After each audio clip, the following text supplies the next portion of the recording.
Saudara-saudari sekalian, salam sejahtera. COVID-19 merupakan krisis kesihatan paling serius yang pernah melanda dunia dalam abad ini. Kita semua telah menyaksikan kesan-kesannya yang dahsyat di seluruh dunia. Bila penularan tidak terkawal, kes jangkitan boleh naik mendadak membebani sistem penjagaan kesihatan. Ramai tidak akan dapat rawatan yang diperlukan dan jumlah kematian akan melonjak naik. Kami bertekad elakkan perkara yang sama berlaku di Singapura. Itu sebabnya kita berusaha sedaya upaya mengawal penularan virus ini dan memastikan sistem kesihatan mampu merawat semua yang dijangkiti. Ia satu perjuangan sukar melawan musuh yang tidak kelihatan. Kita telah berdepan pelbagai cabaran. Setiap cabaran ini telah kita hadapi dengan berani. Bersama kita telah menstabilkan keadaan di dormitori pekerja asing, menurunkan dengan banyak jumlah jangkitan di kalangan masyarakat. Kita melindungi warga senja dan pastikan kadar kematian kekal rendah. Saya ingin ucapkan terima kasih kepada semua atas kerja keras dan pengorbanan memastikan warga senegara kita selamat. Yang paling utama, saya ingin mengiktiraf semua pegawai barisan hadapan termasuk karyawan kesihatan dan sukarelawan. Saya berucap hari ini di NCID, Pusat Nasional bagi Penyakit Berjangkit yang telah menerajui perjuangan ini. Anda semua telah bertungkus lumus, berkorban, bekerja melebihi yang diamanahkan. Kepada anda semua saya ucapkan terima kasih yang amat mendalam.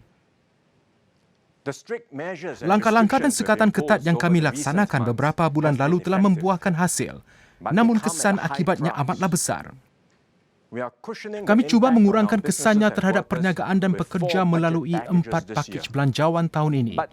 Namun negara tidak boleh terus tertutup selamanya. Kita perlu mengutamakan kehidupan dan mata pencarian. Itu sebabnya kita ambil pendekatan selamat membuka semula secara berfasa. Tapi tolong faham, kita bukan kembali kepada kehidupan sebelum circuit breaker. Sebahagian besar penduduk kita belum lagi terdedah kepada virus ini dan masih mudah dijangkiti penyakit ini. Kami ingin terus memberikan perlindungan maksimum untuk warga emas kita dan mereka yang mengidapi penyakit. Oleh itu, kami amat berhati-hati dalam membuka semula negara.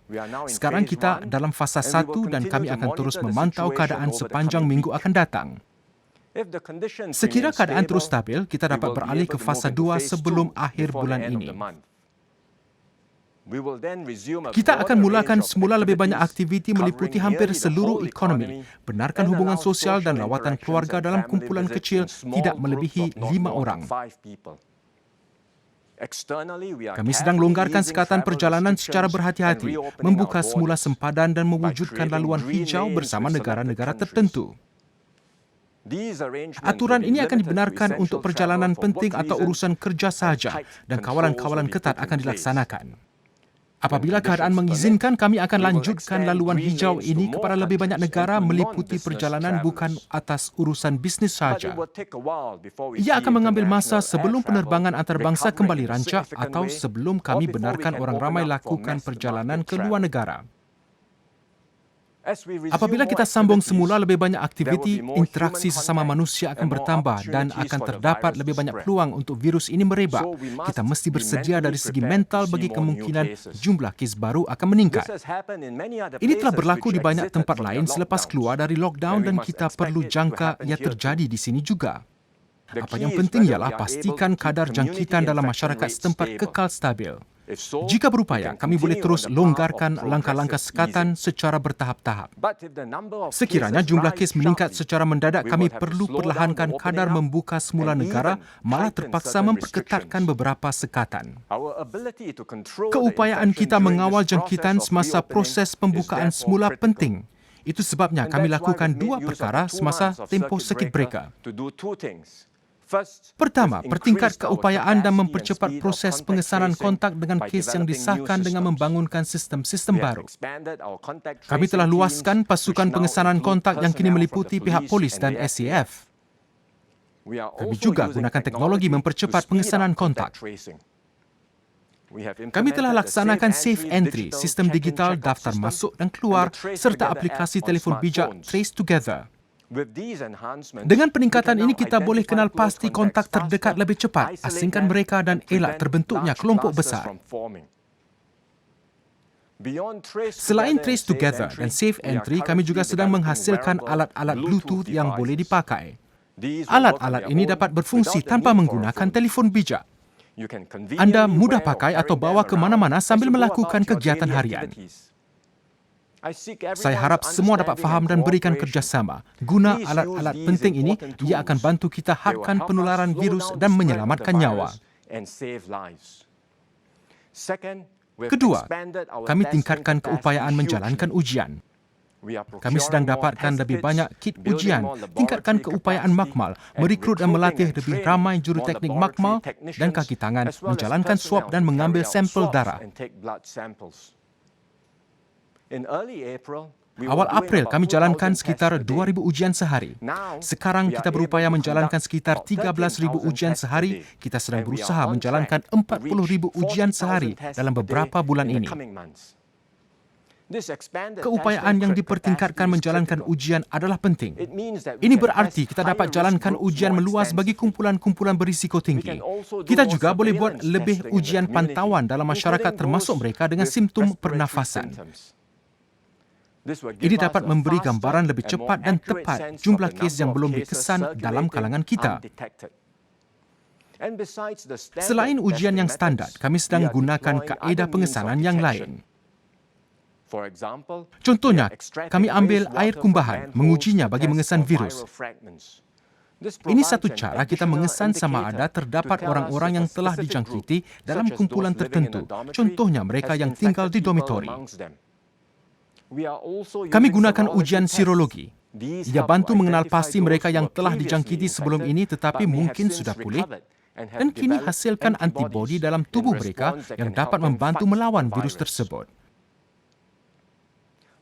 Ujian agresif serta pengesanan kontak akan tingkatkan kemampuan mengawal penularan virus. Banyak membantu bisnes dan kehidupan kembali seperti biasa secara progresif. Dalam jangka panjang, vaksin penting untuk mengekang virus ini. Berita baiknya ialah terdapat usaha global besar-besaran untuk menghasilkan vaksin dan Singapura juga sedang mengusahakannya. Kita punya industri farmasyutikal dan keupayaan penyelidikan dalam bidang sains bioperubatan. EDB sedang berbincang dengan syarikat-syarikat farmasyutikal untuk hasilkan vaksin di Singapura. Sekiranya vaksin berjaya dihasilkan, kami akan pastikan setiap rakyat Singapura yang memerlukannya akan mendapatkannya dengan harga yang dimampui. Pakar klinik dan penyelidik di seluruh dunia termasuk pasukan dari Singapura sedang bekerja keras hasilkan ubat-ubatan dan terapi lain mengurangkan kesan buruk penyakit ini. Namun, hasilkan ubat dan vaksin adalah tugas mencabar. Tiada jaminan ubat-ubatan dalam proses percubaan klinikal akan berkesan. Meskipun usaha besar-besaran di peringkat antarabangsa sedang dijalankan, ia akan mengambil masa lama menghasilkan sebarang vaksin untuk kegunaan orang ramai.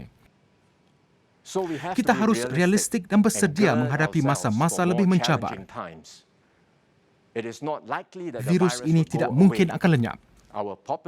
Penduduk kita akan mudah terjejas akibat virus ini untuk tempoh masa lama dalam dunia yang mana COVID-19 wujud di sekeliling kita.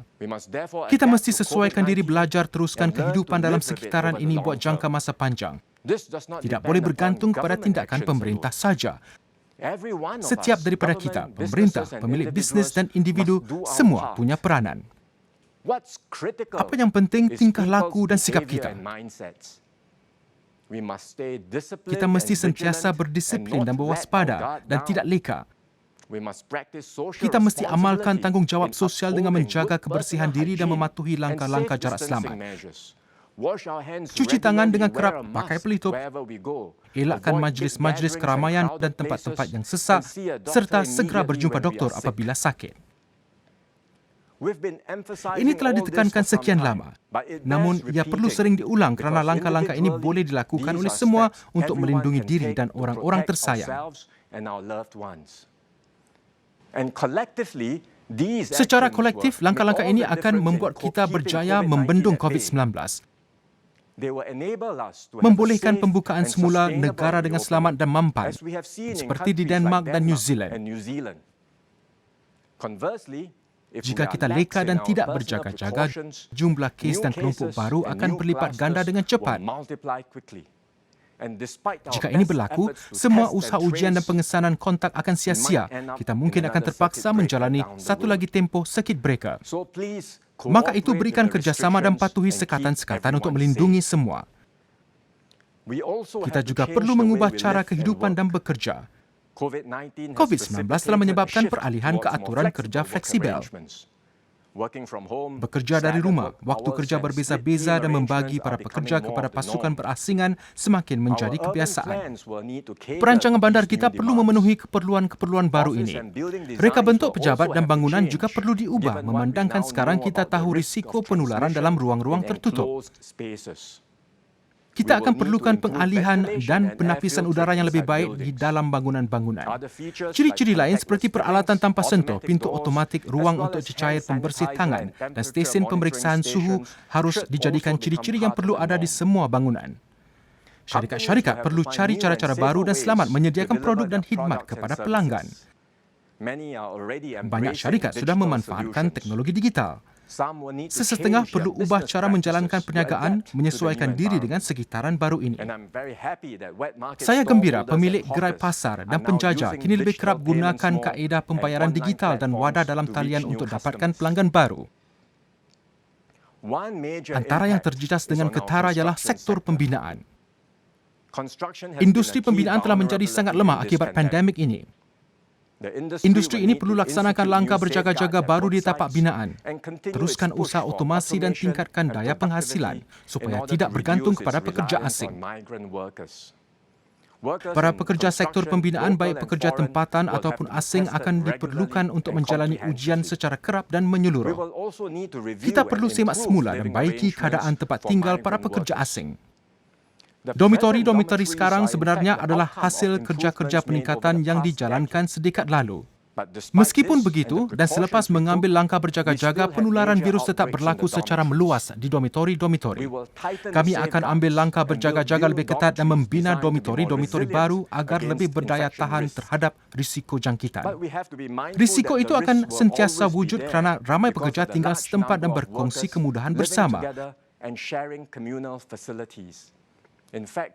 Semua ruang penginapan bersama, baik dormitori, rumah rawatan maupun kapal persiaran akan sentiasa mempunyai risiko penularan sekiranya berlaku wabak penyakit berjangkit. Ini adalah perubahan-perubahan besar. Industri pembinaan akan perlu tanggung kos-kos tambahan. Buat masa ini, pemerintah menanggung kos-kos tersebut melalui belanjawan kecekalan. Selepas itu, kami akan perkenalkan langkah-langkah lain kurangkan kesan tersebut dan bantu industri ini mencapai tahap daya penghasilan baru. Tidak dapat dinafikan ini satu peralihan sukar. Tapi saya beri jaminan kepada semua dalam industri ini, kami akan bekerja rapat dengan anda mengharungi masa mencabar dan bangkit lebih teguh dari pengalaman ini.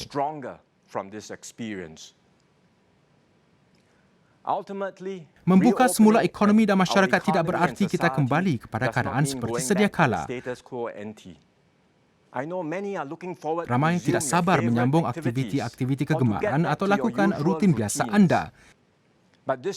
Namun ini bukan masanya kita adakan perayaan atau pesta. Kita semua perlu sesuaikan jangkaan kita, gaya hidup dan kebiasaan kita. Kita telah tunjukkan kecekalan, keupayaan menyesuaikan diri dan daya tahan semasa tempoh circuit breaker. Kita mesti terus gunakan kepintaran yang kita ada dalam fasa baru ini. Kita telah dapatkan cara baru dan kreatif untuk berhubung dengan keluarga dan teman-teman, berbual-bual dan bersenam dalam talian, bahkan menjamu selera bersama-sama di alam maya. Kita tidak dapat melancong atau adakan majlis keramaian. Tapi kita dapat ikuti lawatan, nikmati konsert dan pelajari kemahiran baru dalam talian. Ramai yang masih mendapat santapan rohani hasil usaha pihak gereja, masjid dan kuil yang menyiarkan secara langsung khutbah dan upacara keagamaan kepada penganut masing-masing. Dalam masa-masa mencabar, kita tidak pernah putus harapan. Kita tidak putus asa. Kesukaran berjaya menonjolkan sikap yang terpuji daripada diri kita, baik secara individu maupun kolektif. Kita meraih kekuatan dan keyakinan bersama. Kita buktikan kita mampu lakukan apa yang perlu dan juga prihatin terhadap keperluan orang lain. Setiap hari kita lihat rakyat Singapura dari segenap lapisan keluar dari zon keselesaan dan melakukan lebih daripada yang dijangkakan. Menyumbang tenaga secara sukarela di dormitori-dormitori, mengagihkan makanan kepada warga tua dan bantu menjaga golongan yang mudah terjejas. Para peniaga telah tampil ke depan hulurkan bantuan, mendermakan pelitup dan bekalan-bekalan kepada yang memerlukan, menyumbang kepada operasi barisan hadapan melawan COVID-19. Ini semangat Singapura yang beri kita keyakinan meneruskan perjuangan ini meskipun ia sukar. Perjalanan yang perlu ditempuh penuh ketidakpastian. Negara-negara di mana saja sedang berusaha mencari penyelesaian. Tidak ada formula yang menjamin kejayaan. Sebaliknya, azam, daya tahan, keisanan, budi baik serta semangat perpaduan dan ketabahan yang akan bantu kita atasi krisis terbesar generasi kita ini. Ayuh kita terus bersatu padu, cekalkan semangat dan azam. Tidak kira apa jua cabaran yang muncul, kita hadapinya bersama. Sebagai rakyat yang bersatu, kita akan tewaskan COVID-19 dan kejayaan pasti jadi milik kita.